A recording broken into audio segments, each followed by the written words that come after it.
না, অনেক পড়েছিস মা সকাল থেকে, এবার চল। খাবি না? খিদে পায়নি তোর? সারাদিন শুধু পড়ে যাস বই। মা, আমি তো বড় হয়ে ডাক্তার হতে চাই, তাহলে তো আমাকে পড়াশোনা করতেই হবে। আমি যখন বড় হয়ে ডাক্তার হব তখন দেখবা সবাইকে পুটুস পুটুস করে ইনজেকশন দেবো। আচ্ছা বাবা, হোস, এবার চল খাবি। মা মা, আমি ডাক্তারিতে চান্স পেয়ে গেছি। আমি জানতাম আমার মেয়ের পরিশ্রমের ফল ঠিক একদিন পাবে।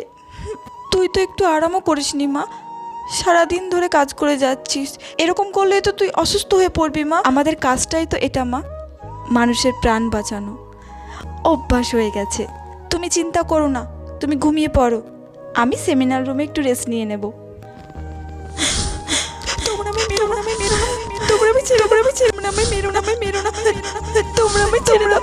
হ্যালো, আপনার মেয়ে সুইসাইড